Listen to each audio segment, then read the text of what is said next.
And you're live. Okay. Should I start answering some of these questions you sent me? Yeah, go ahead.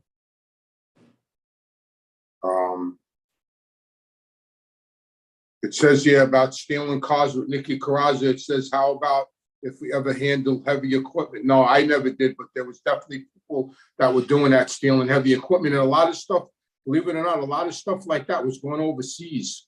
They were shipping it out of, they were stealing them and sending them out of the country. Even exotic cars were getting stolen and getting shipped out over the, to overseas.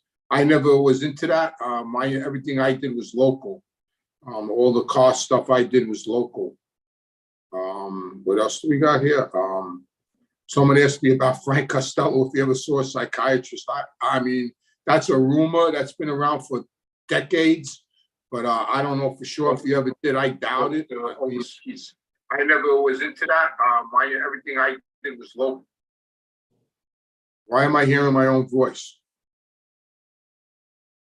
Okay, we're good. We're still there? We're still good? Hello? You're good. Oh, okay. What else do we got? Oh, here's one. What's one thing someone should keep in mind their first 90 days of sobriety? So what someone should keep in mind their first 90 days is that they're going to want to get high. They're going to want to drink. Feelings aren't facts. Just because you feel like doing something doesn't mean you got to do it. It's a day at a time program. You know, you just got to get through today. You know, they say, and also, please, please, please find it.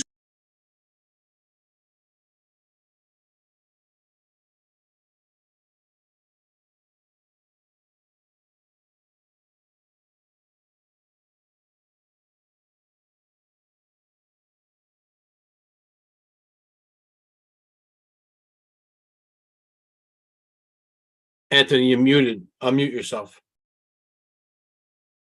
Who muted me? Okay. Yeah, just do it a day at a time. That's the best advice I could give somebody.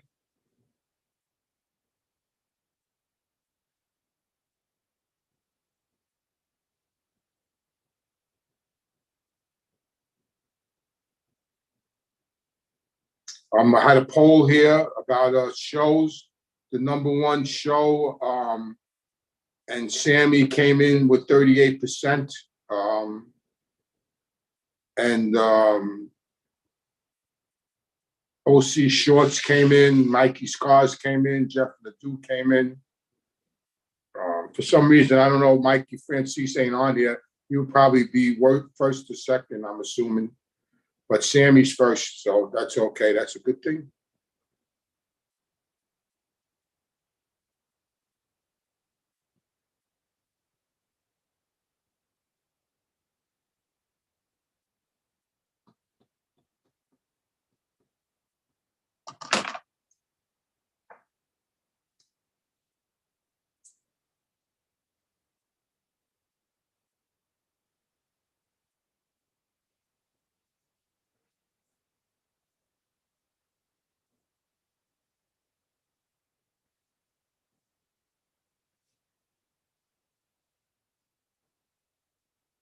We got a question that came in. What did your father have to say about the first Gambino boss, Vincent Mangano?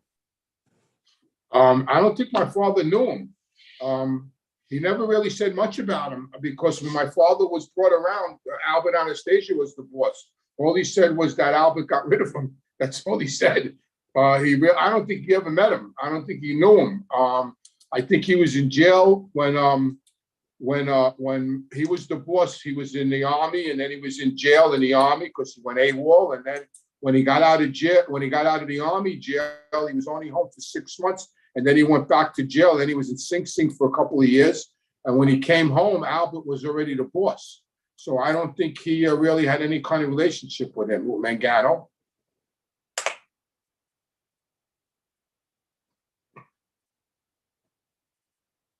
What's your opinion on Joe Watts being an informant? Well, that's the rumor. That's what it's, I had a whole conversation about that with Sammy, and Sammy told me it was true. It's been talked about for years. I personally knew Joe Watts. He was a killer. He was very, very close to John. Tony Lee really didn't care for him too much. My father knew him, but Tony Lee had a better relationship with him than Tony Lee did more, was around him more. I had lunches with him and dinners with him, and I drank with him, but I didn't drink with him, but I hung out with him in clubs because I was sober then, but I was clean then. But that's the rumor, and that's the word on the street that he was an informant, So I gotta believe it. I mean, Sammy's convinced. Sammy told me it was true, so I gotta believe it was true. Surprising, but then again, not surprising because that's how it is out there. Everybody, who knows who's the guy? Even right now in the street, there's so many confidential informers out there. I mean, so they say Joe Watts was an informant. Wahoo, he was an informant. I mean, he was so close. Willie Boy Johnson, he was so close to everybody. I mean, I knew him since I was a little kid, and he was an undercover informant. Greg Scarpa, who killed more people than him, he was an informant. I mean, it doesn't surprise me.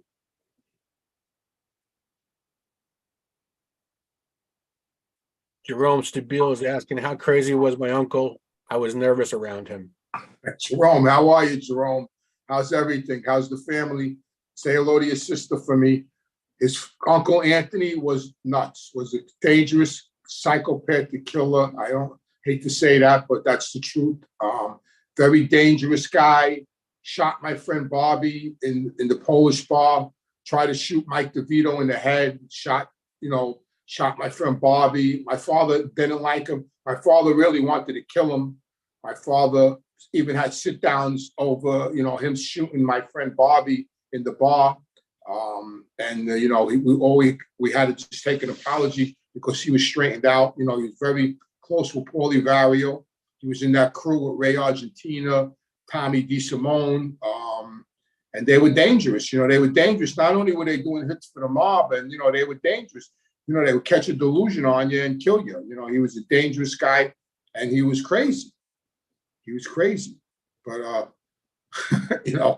I mean, I got along with him. I mean, I never had no beefs with him. I stood away from him too. Because these guys, they catch delusions. They catch delusions on people, and they kill you.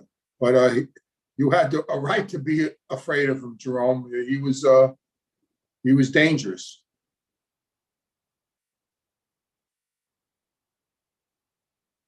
Did your father have anything to say about Tommy Gagliano? Not really. I mean, my father knew him, nothing negative. I never heard anything, my father say anything negative about him, no.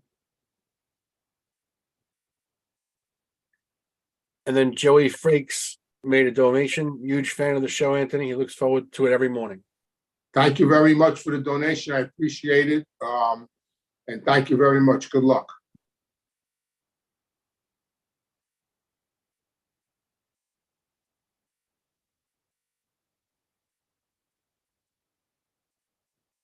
What was the easiest kind of vehicle to steal? There were, back when we were doing it, it was so easy. Buicks, Regals. We used to get a lot of orders for, believe it or not, Buick Regals were a big buy, a big thing. We had a tool, and this guy Frankie that was married to my cousin. Frank, we used to call him Frankie the mechanic. That was his nickname because he was a mechanic at a car thing. He was like one of the best in the business. He would he had a tool, and he would get in and he would start the car in a matter of like literally seconds. I mean, he would just tool out the ignition, and it was amazing how fast he used to start the cars. But they were all pretty easy. American-made cars were probably the easiest ones.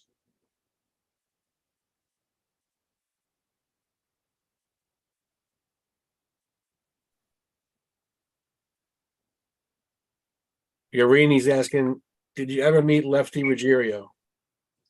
Did I ever meet Lefty Guns? No, I never did. I don't believe I did. I may have met him. I know he was really good friends with my father. My father used to talk about them all the time, that they were my father used to call them desperados. And it's funny because that's a good question, because in the movie Donnie Brasco, you could see like Lefty's busting open pay phones to get the quarters out, And that's like a desperado move. And when I saw the movie and I saw that scene, I laughed because I remember my father telling me that that crew was a bunch of desperados. So my father knew him well. Joe Baracco was asking, what was your nickname on the street? Just Rouge, always since I was a kid. My last name, Ruggiano. Since, as long as I can remember, it was always Rouge. In the neighborhood in Ozone Park, I was known as Rouge. If anybody calls me Rouge today, it's someone that knows me 60 years and better, like my whole life. It was just a nickname that I used in the neighborhood that people gave me. Did you ever work at a tuxedo place in Franklin Square, New York? I think you fitted me for my sister's wedding. I did. That's amazing. So what happened was in 04, when my father, when I got out of prison in 04, I was on supervised release, and my father-in-law, Dominic, he was a very, very big tuxedo wholesaler on the East Coast called from Flower Rama. They owned it. He had a big tuxedo business and he had stores. And yeah, I worked in his stores. I worked in his tuxedo stores in Franklin Square, on Queens Boulevard, in Forest Hills, in Ridgewood. I worked in his, and I probably did suit you up for your wedding. I got pretty good at it for a while. And then I lost, and it's funny because how I lost that job is because I was working at his store on Queens Boulevard, and 2 FBI agents decided to come there and break my balls. And he panicked and told me not to come to work anymore in his stores because he didn't need the FBI coming in his stores, So this is when I first got out. I was home. I was home a while, a couple of months, and 2 agents came in in the store and told me that I was about to get indicted and all this, all this baloney, and which it wasn't baloney. It turned out to be true because I did get indicted, but it was the 2 agents, and then the 2 agents that actually came in the store that day, about a year later, were the 2 agents that actually arrested me for the RICO with the murder. So, but that's how I lost that job. Was they came to the store and he didn't like the idea that the FBI were around his stores, and he let me go. And then I drove a truck after that.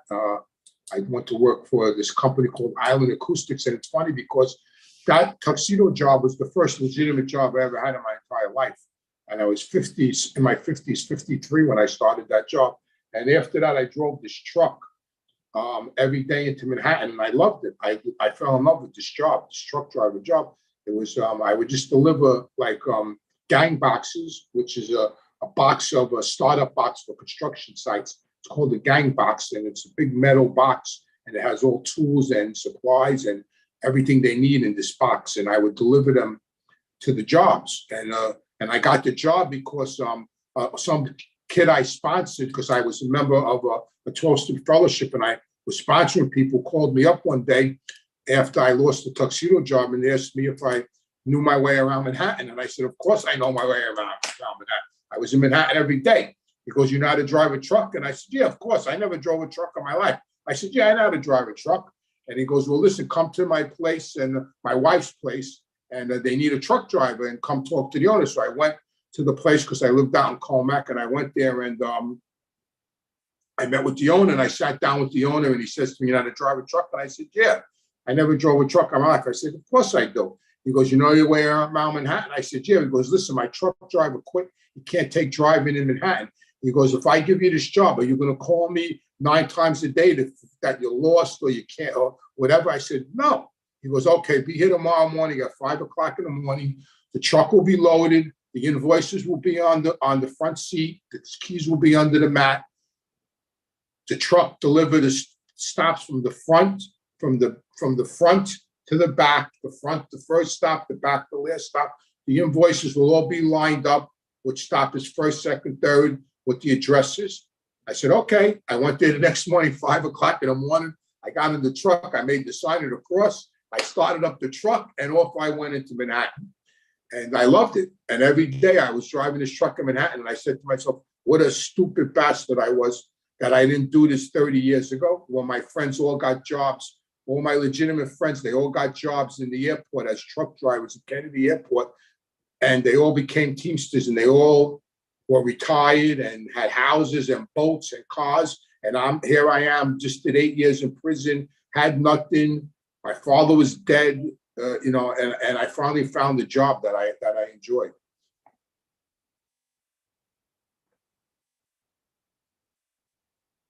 Nazari's asking, who was the funniest guy you knew? The funniest guy I knew, wise guys. I don't know. I mean, let me think about. Well, I mean, the funniest guy I knew. I don't know. I mean, the funniest guy I knew was this guy Boston. He was around my father. He was this guy that I grew up with my father. He was hilarious, but he wasn't a wise guy. There was a couple of funny wise guys, but nobody that comes to mind. Sammy was funny. I'll tell you that. In Arizona, when I was just out there, he was a comical. I never realized he was that humorous, but yeah, we had a good time. He was kind of funny.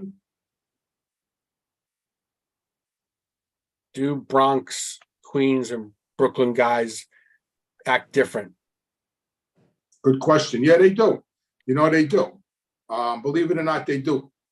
I think the Manhattan guys really act different because my father used to always tell them, what do they think? The sun doesn't shine in Brooklyn? Like my father used to always break the Manhattan guys' balls because for some reason they thought they were like the elite mob guys that came from Manhattan. And my father used to really break their balls. And my father was kind of funny. He might have been the funniest guy I knew. He was a big ball breaker, my father, and he used to break their balls in the Raven Night. He would walk in the Raven Night and there'd be a whole bunch of New York, city guys there from, Little Italy, from Mobile. And he would go, what do you think? The sun don't shine in Brooklyn? Only in Manhattan the sun shines? So yeah, there's definitely a difference. Definitely a difference. What was Gotti's opinion of the chin? He didn't like the chin.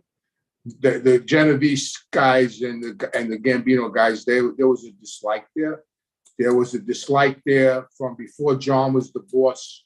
There was always a dislike, always bad vibes there. Always bad vibes there. I was even involved in some of that nonsense with Dom DeSailor. I told that story when Dom DeSailor threw a punch at me and we had to sit down with John and my father and the Chin's brother and Dom DeSailor, and it was all over this friction between the two families. That was way before John was the boss. Chris is asking, did you know Bobby Mari, who stayed at White Horse? Yeah, of course I did. Yeah, the White Horse Bar. Yeah, I used to go there.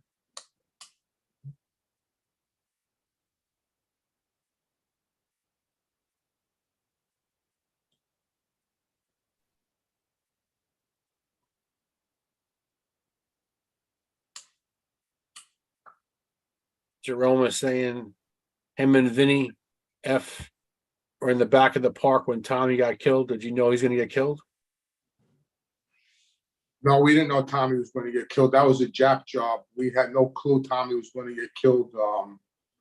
No, if we had any kind of inkling that was going to happen, it would have never happened. We had no clue that was coming down. Frank's asking, did you ever hear anything about any Pittsburgh families? No. I mean, Pittston, Buffalino, but I never knew anybody actually from Pittsburgh. But I used to go out to Pennsylvania all the time with my father to see Buffalino. We used to go to his Christmas party every year, and he was at, and like I said many times, he was at my wedding in 1977. But I didn't know any personal guys from Pittsburgh, but there was mob guys there. Back in the day, there was mob guys in every major city, every inner city, Pittsburgh, Cleveland, Kansas City, all over, everywhere, Rhode Island, Boston, Buffalo, they were everywhere.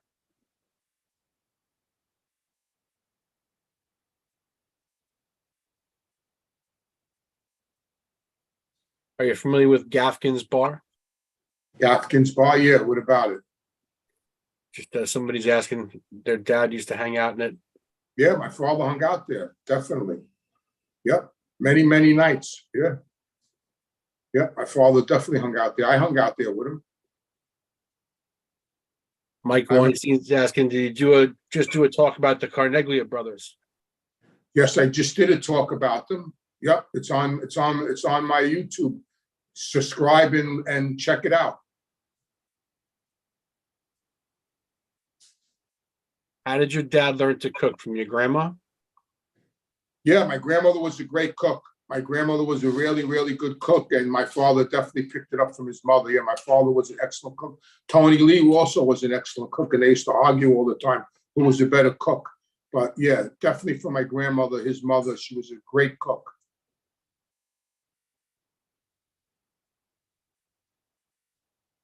Who do you think killed Tony Soprano? Who killed Tony? The guys in the luncheonette, whoever was sitting there, they probably all shot him.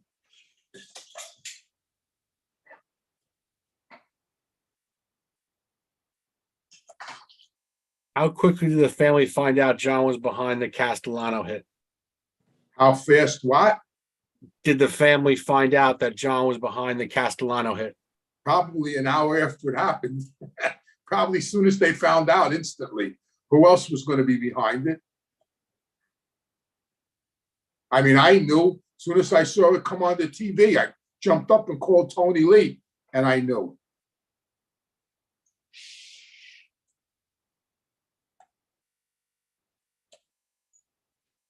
Nomad Vision is saying they love you down in Australia. They'd love to have you there. I would love to go there. Hook it up. Get me over there. I have a passport. Can't Stop, Won't Stop made a donation and is asking, can you share a John Santoro story? Thanks for the donation. John Santoro, I knew him, he was a good guy, I really don't have, unfortunately, I never did anything with him. I was in his company a few times, but I really don't have no intimate stories, about him. I remember when he got straightened out, I was a little surprised he got straightened out. But he was a tough guy, and he made money, he did his thing. But I don't have no intimate stories about him, unfortunately. All right, fellas, I think I'm going to wrap it up now. It was a pleasure. The next time I'll stay on longer. But everybody have a good night and stay well. God bless.